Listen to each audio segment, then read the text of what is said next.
की जय, गुरु महाराज की जय, गुरु महाराज की जय।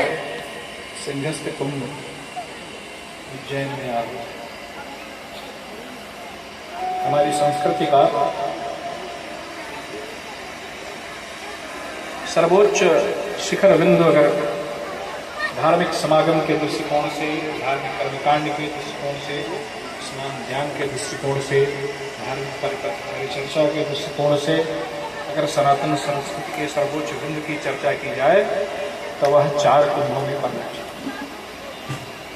पूरी भारतीय संस्कृति, पूरी भारतीय सनातन चिंतन परंपरा अपने पूरे कलेवर के साथ, अपने सांगोपांग के साथ छिपरा के तट पे, गोदावरी के तट पे, गंगा के तट पे यहाँ पर बहुत से लोग होंगे जिनके मन में ये इच्छा होगी कि सिंहस्थ कुंभ में हमें भी स्नान का अवसर मिलता तो बड़ा अच्छा है। कुछ लोग सक्षम होते हैं, कुछ लोग पहले से प्रयास करते हैं तो वहाँ पहुँच जाते हैं, कुछ लोग प्रयास करके भी नहीं पहुँच पाते और कुछ परिस्थितियों के कारण लोग वहाँ पर नहीं पहुँच पाते। लेकिन हमारे शास्त्रकारों ने, हमारी सनातन चिंतन परंपरा ने यह व्यवस्था की है कि जहाँ पर सत्संग हो, जहाँ पर प्रभु का नाम हो, जहाँ पर हरि का कीर्तन हो, जहाँ पर भागवत की चर्चा हो, वहाँ स्वमेव संगम विराजमान हो जाए। यह कहा गया है मानस में कि राम भक्ति जहाँ सुरसरी धारा, सरसई ब्रह्म विचार प्रचारा, विद निषेधमय कलिमल हरणी, कर्म कथा रविनंदन वरणी। जो ब्रह्म का विचार है, जो राम जी की भक्ति है, जो भगवान की भक्ति है, जो भगवत भक्ति है, वह यहाँ पर गंगा के स्वरूप में विद्यमान है। जो परम पद प्राप्त करने की जिज्ञासा है, जो ब्रह्म की जिज्ञासा है, जो अथातो ब्रह्म जिज्ञासा है, वह गुप्त सरस्वती के तौर पर हम सभी के अंतर्मन में विद्यमान है। हमें क्या करना है, क्या नहीं करना है, क्या जीवन में अनुकरणीय है और क्या जीवन में विस्मरणीय है, किस पथ का अनुगमन करना है और किस पथ को विस्मृत कर देना है, किस आचरण को जीवन में उतार लेना है और किस आचरण से कान पकड़ लेना है, यह एक इस अप्रत्यक्ष तौर पर यमुना नदी के तौर पे हम लोगों के बीच में विद्यमान है।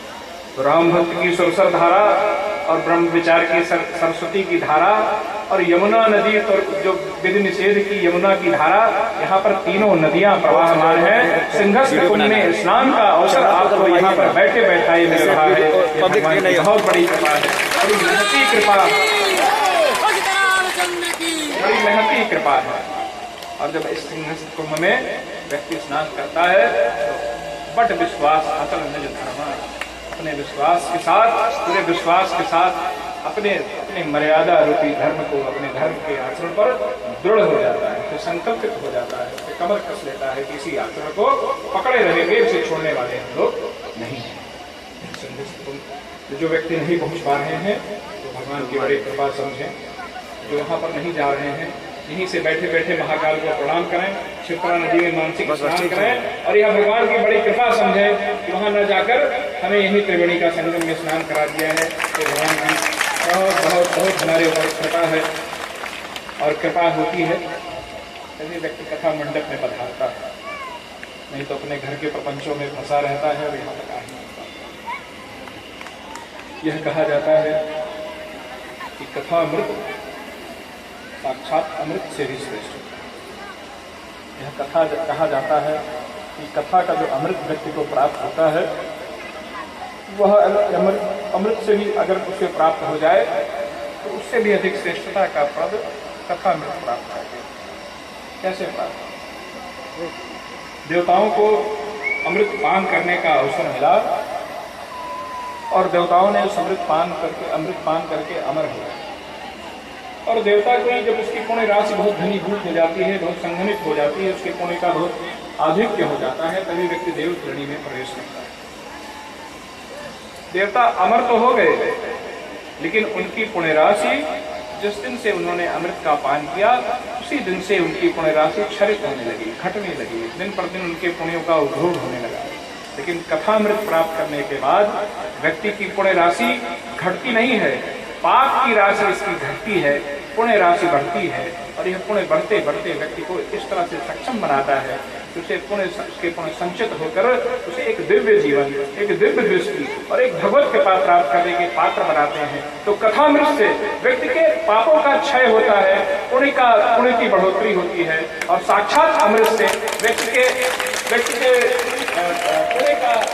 पुण्य का क्षय होता है और पापों की वृद्धि होती है। देवता भी प्रसन्न होकर अपने पुण्यों की राशि को क्षरित करके इसी धरती पर विद्यमान हो जाते हैं। तो कथामृत में वह महिमा है कि जो अमृत से भी आगे की महिमा होती है। कल्प वृक्ष के नीचे व्यक्ति अगर यह प्रयास करे कि उसे जीवन में कोई वस्तु, भौतिक वस्तु प्राप्त करनी है, तो कल्प वृक्ष के नीचे इच्छा मात्र प्रकट कर देने से उसे वह वस्तु प्राप्त हो जाती है। शास्त्रों में चिंतामणि का वर्णन आया है कि चिंतामणि के से अगर अपनी चिंता कही जाए तो चिंता भी दूर हो जाती है, उसकी इच्छा पूर्ण हो जाती है।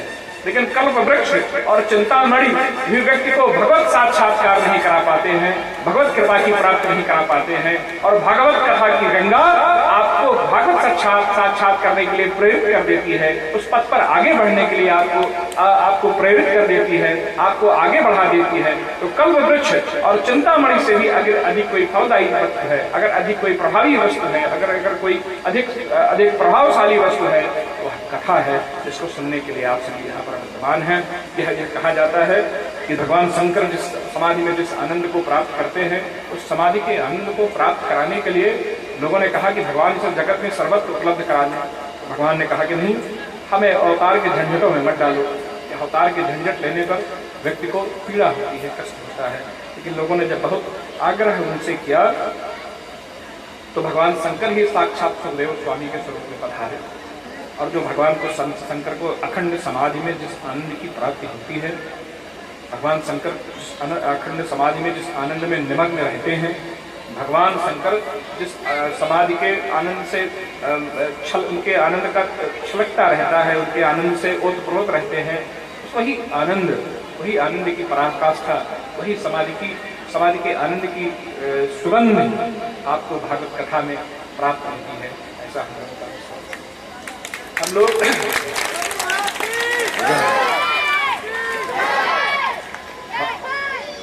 अमृत को प्राप्त करने के लिए पात्रता विकसित करनी पड़ती है। व्यक्ति अपने पुण्यों को संचयित कर करके कहीं अमृत का पात्र बनता है और देवताओं की श्रेणी में आता है। लेकिन भागवत कथा में किसी पात्रता की जरूरत नहीं। व्यक्ति छोटा है, बड़ा है, काला है, गोरा है, लंबा है, चौड़ा है, पतित है, पुण्यवान है, पापी है, दुरात्मा है, सज्जन है, दुर्जन है, जिस भी कोटि का व्यक्ति है, यदि कथा मंडप में वो प्रवेश करता है तो भागवत कथा उसे अमृत पान कराती है। इसलिए किसी पात्रता की आवश्यकता नहीं, किसी देश काल की परिस्थितियों की आवश्यकता नहीं, किसी योग्यता की आवश्यकता नहीं, किसी क्षमता की आवश्यकता नहीं।